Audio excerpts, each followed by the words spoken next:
South Dakota is home to one of the largest Native American reservations in the country, the home of the Oglala Lakota tribe. Apologies for my poor pronunciations. The reservation is called Pine Ridge, and in addition to being the home of a Native American tribe, it has also been the home of horrors. Between December of 2014 and March of 2015, there were a total of 103 suicide attempts on the reservation. None of the people who had attempted to take their own lives were older than 25. Tragically, 9 of them were successful. Naturally, people were shocked by this unusually high rate of suicide attempts, and rumors began to circulate. One of the most popular stories is that of Walking Sam, or in other words, the suicide spirit of Pine Ridge. Walking Sam is said to be an evil spirit that stands at 7 feet tall, with eyes and no mouth. Sometimes he wears a stovepipe hat. As the legend claims, when he raises his arms, you can see his past victims hanging beneath him. This part of the legend is especially disturbing when you learn that most of the suicide attempts between 2014 and 2015 involved hanging from a noose. According to legend, Walking Sam calls out to teenagers to convince them that they are worthless and urge them to take their own lives. It is said that his preferred victims fall within this younger demographic because young people are easier to manipulate. Many people believe that the legend of Walking Sam is rooted in Native history. For a little context, during the 19th century, various bands of the Lakota people clashed with the United States Army. While the specific details of these conflicts are far more complex, it did not end very well for the natives. The Wounded Knee Massacre of 1890 was a barbaric slaughter conducted by the United States against the Lakota people, in which men, women, and children were murdered. To this day, Native activists fight back against the United States government and their oppression of the Native people. As with many Native populations, the Lakota people have never fully healed from their past and the discrimination that has been leveled against them. Because of all this, the legend of Walking Sam is often believed to be a representation of the natives' pain and suffering. What makes all of this even more creepy is that reservation officials have made public statements to their residents advising them not to walk the streets alone at night out of fear for the suicide spirit. There have also been residents who have reported witnessing the shadow of the spirit, and in some cases, people report having heard an ominous whistling coming from nowhere.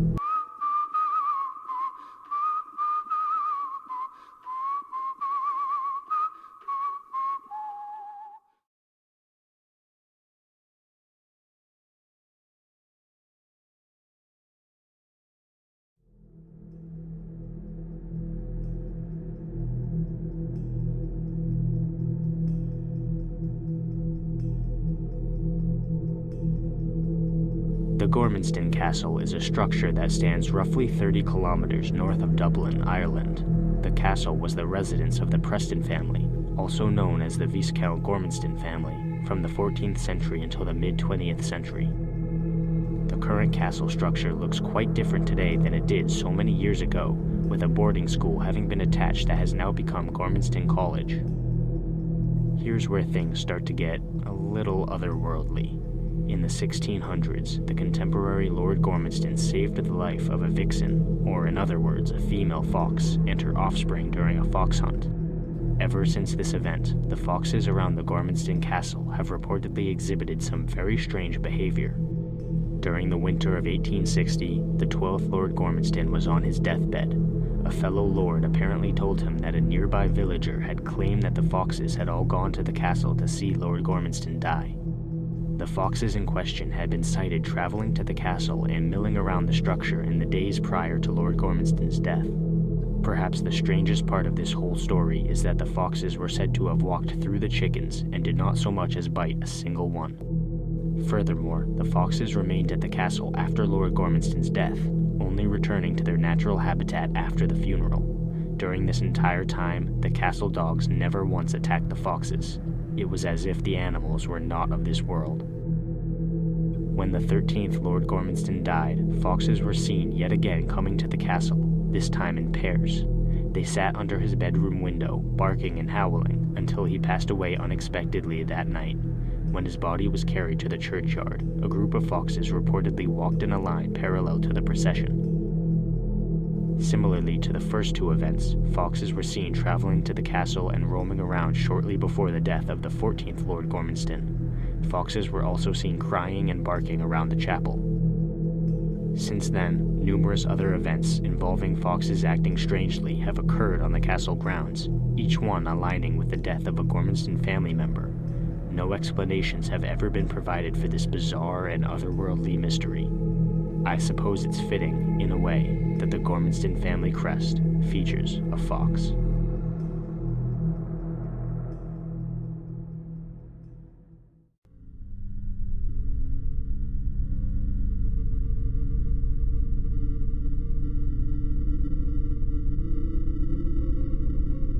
This next mystery also began a long time ago, but our setting is London, England. During the reign of King Henry III in 1596, there was an unnamed scholar who had been accused of sorcery and being a warlock.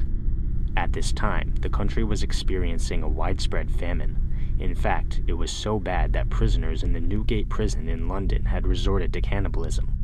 The scholar was incarcerated at Newgate and, unable to defend himself, he became a victim of the cannibals. Shortly after this horrific act, the perpetrators reportedly began seeing the specter of a black dog walking through the prison. They were convinced that this monstrous entity was the vengeful spirit of the scholar. It was said that this spirit killed each man responsible for the scholar's death, one by one. Eventually, the last few inmates managed to escape, but the dog was not so easily thwarted. It hunted them down until it had completed its quest for vengeance. Now, this legend is just that, a legend. The existence of a spiritual dog that killed prisoners is untrue and merely a tale to warn against the actions of the cannibalistic inmates. However, as with many legends, the Black Dog of Newgate has a basis in truth. In the dungeons of Newgate was a place where condemned prisoners were put after their judgment, and this area contained a large black stone. Many inmates reportedly smashed their own heads against this stone to take the easy way out. So, while the legend of the Black Dog is not strictly true, its basis is still a dark and sickening reminder of the horrific nature of Newgate Prison. Men chose to end their own lives rather than live in the unbearable conditions of the prison, and that in and of itself is as morbid as any spiritual legend.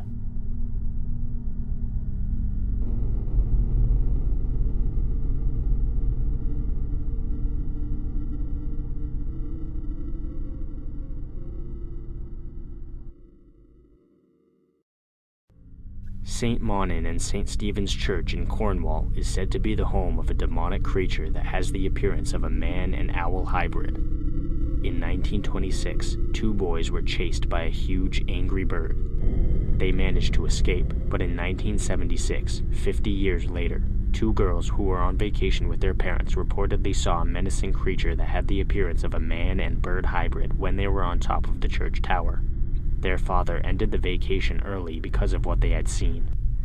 At this point, it's important to note that, while some sources leave this piece of information out, others state that one of the girls who had witnessed this creature was apparently known for making up hoaxes, most likely as a form of personal entertainment. Later in 1976, two different girls went camping in the woods surrounding the church, and they too reported seeing the creature.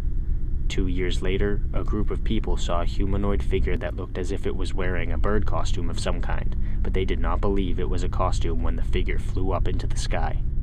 There have also been numerous other apparent sightings of the Owl Man over the years.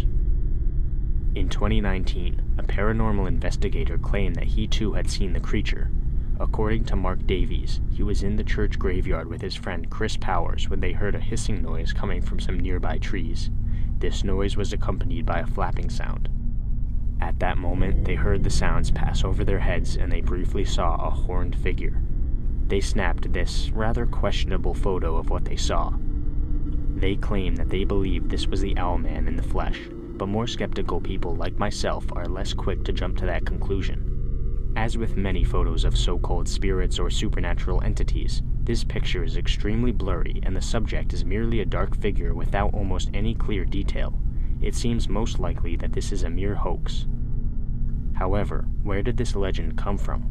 With multiple different groups of people claiming to have encountered the creature, could there be a real-world explanation for the phenomena?